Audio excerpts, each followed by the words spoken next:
Halo guys, assalamualaikum warahmatullahi wabarakatuh. Selamat pagi, siang, sore, dan atau malam. Ya, kembali bertemu lagi dengan saya di channel sederhana ini, Money Coin ya. Selamat datang kembali. Ya, program Coin FAO adalah sebuah program internasional yang ambisius yang dikembangkan oleh Organisasi Pangan dan Pertanian Perserikatan Bangsa-Bangsa FAO PBB. Koin seri FAO pertama kali diterbitkan pada tahun 1968 pada saat minat terhadap koin dunia semakin berkembang. Lebih dari 20 negara termasuk Indonesia berpartisipasi pada tahun tersebut, meskipun Amerika Serikat dan banyak negara sekutu NATO tidak mengeluarkan koin FAO. Merupakan badan khusus Perserikatan Bangsa-Bangsa PBB, FAO didirikan pada tanggal 16 Oktober 1945 di Quebec, Kanada. Organisasi ini didirikan sebagai respon atas masalah pangan yang terjadi selama Perang Dunia I dan II, seperti penurunan produksi pangan, gangguan perdagangan, dan distribusi produk pertanian. FAO sendiri memiliki kantor pusat di Roma, Italia. Di Indonesia, FAO memiliki kantor di Menara Tamrin Building, lantai 7, Jalan MH Tamrin, Kapling 3, Jakarta. Koin-koin seri FAO adalah koin yang diterbitkan oleh berbagai negara untuk mendukung misi Organisasi Pangan dan Pertanian PBB, seperti memerangi kelaparan, meningkatkan ketahanan pangan global. Koin ini sering dirilis dalam peringatan Hari Pangan Sedunia atau ulang tahun FAO, dengan desain yang menggambarkan simbol pangan, pertanian, atau keberlanjutan. Selain sebagai alat pembayaran, koin ini juga berfungsi sebagai sarana edukasi dan penggalangan dana. Koin-koin FAO sering kali diproduksi dalam jumlah terbatas sehingga memiliki nilai koleksi yang tinggi serta meningkatkan kesadaran tentang isu-isu pangan dan pertanian dunia. Nah, sebelum itu kita akan juga menjelaskan atau memberitahukan lebih dahulu bahwa Indonesia termasuk ke dalam 20 negara yang menerbitkan atau yang pernah menerbitkan koin FAO. Ya, ada beberapa keping ya, ada 8 keping. Kita akan bahas pada kesempatan kali ini. Ya, faktanya tidak ada referensi yang siap pakai untuk koin-koin ini yang menghambat pengakuan terhadap seri koin yang sangat menarik dan memiliki makna sejarah ini. Selain beberapa pamflet dan selebaran kontemporer, belum ada usaha untuk memfokuskan perhatian pada seri FAO ini. Untungnya ada katalog koin FAO Internasional karya Attilio Armiento, seorang kolektor dan penulis asal Italia, adalah solusi sementara yang layak hingga karya definitif muncul. Ya, sebagaimana yang kita tahu saat ini katalog koin dunia yang populer adalah katalog terbitan Kraus Publication. Jadi memang tidak ada katalog spesifik, katalog khusus yang membahas koin-koin FAO yang pernah diedar di masa lalu ya. Tapi seorang kolektor bernama Attilio Armiento berkebangsaan Italia menerbitkan katalog yang bernama Katalog Internasional Koin FAO. Nah, hebatnya lagi, katalog Armiento ini memuat 1214 koin FAO yang tercatat berdasarkan urutan denominasi per negara dari tahun 1968 hingga tahun 2008. Tahun ketika pejabat FAO menghentikan program tersebut. Informasi tentang setiap koin diperoleh terutama dari dokumentasi FAO yang telah dipublikasikan. Sebelumnya, sebagian besar informasi tersebut disertakan dengan set asli dan koin individu yang diterbitkan oleh kantor FAO di Roma.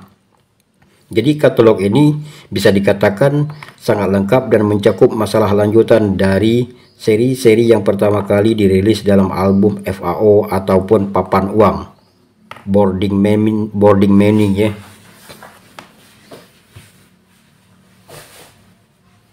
Katalog ini juga menawarkan wawasan berharga tentang berbagai topik yang diperlukan untuk memahami koin internasional pasca Perang Dunia II.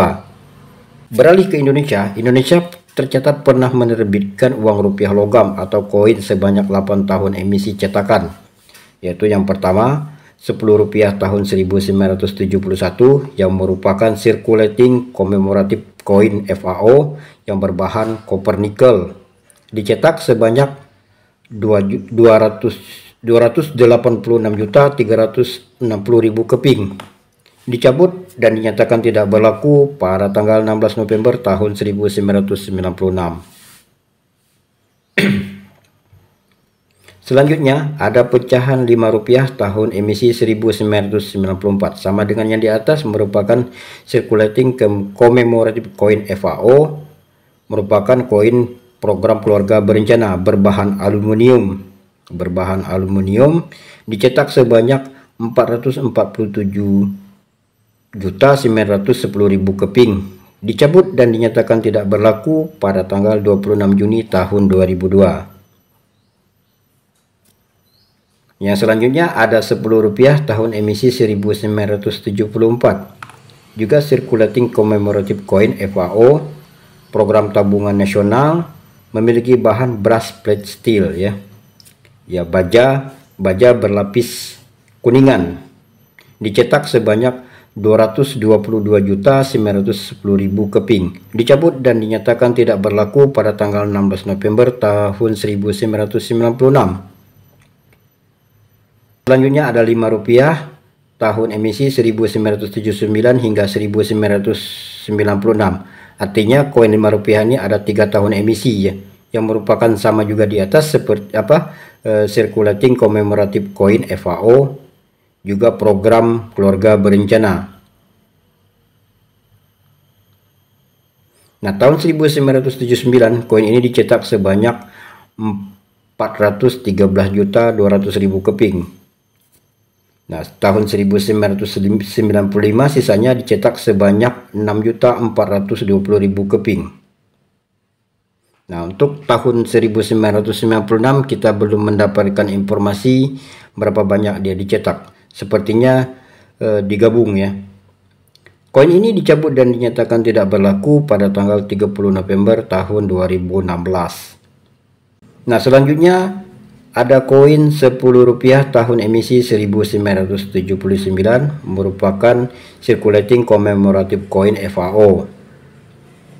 Masih bertema program tabungan nasional, berbahan aluminium, dicetak sebanyak 285.670.000 keping. Koin ini dicabut dan dinyatakan tidak berlaku pada tanggal 16 November tahun 1996. Nah, selanjutnya yang terakhir ada Rp100 tahun emisi 1978. Ini baru saja saya posting, bergambar rumah gadang dan batang garing, bertipe circulating commemorative coin FAO, hutan untuk kesejahteraan, forestry for prosperity, berbahan kupronikel, dicetak sebanyak 907.773.000 keping. Dicabut dan dinyatakan tidak berlaku pada tanggal 26 Juni tahun 2002. Nah, kenapa koin FAO itu penting? Di sini saya akan mengutip statement dari pengarang katalog koin FAO, yaitu Armiento. Jadi mungkin nilai jual terkuat dari katalog ini adalah mengingatkan kita seberapa penting koin FAO, bukan hanya sebagai barang koleksi, tetapi juga sebagai pengingat tentang martabat manusia yang mendasar dan kekuatan kerjasama internasional dalam isu-isu penting seperti ketahanan pangan. Koin FAO juga menunjukkan nilai propaganda dari koin. Sejarah telah menunjukkan bahwa benda-benda seperti ini dapat digunakan untuk kebaikan maupun keburukan, dan penting bagi kita untuk ingat bahwa ini adalah salah satu fungsi utama dari seni koin. Jadi bagi para peneliti koin modern, program koin FAO adalah pelajaran utama dalam produksi, distribusi, dan pemasaran koin internasional. Ini juga merupakan bukti lebih lanjut tentang sulitnya mendapatkan hasil dari investasi dalam program seperti ini. Koin FAO Indonesia sendiri terbilang masih cukup mudah ditemukan ya. Full setnya itu masih mudah ditemukan. Jadi memang untuk katalog informasi koin FAO ini ada katalognya sendiri ya. Dibanding kita menggunakan katalog koin dunia yang terpencar-pencar, di sini kalau menurut katalog Armiento kita disuguhkan informasi langsung terkait koin-koin FAO, bukan cuma di Indonesia tapi di seluruh dunia. Sebagaimana tadi yang saya sampaikan bahwa ada 20 negara lebih yang berpartisipasi dalam pembuatan koin FAO ini. Bahkan hal-hal yang mengejutkan seperti Vietnam tadi bekerja sama dengan Jerman maupun beberapa negara komunis dalam mencetak untuk memproduksi koin FAO. Oke kawan-kawan, inilah akhir dari episode kali ini. Terima kasih telah menyaksikan dari awal sampai akhir. Akhir kata saya ucapkan wassalamualaikum warahmatullahi wabarakatuh. Salam numismatik. Sampai ketemu pada episode yang selanjutnya.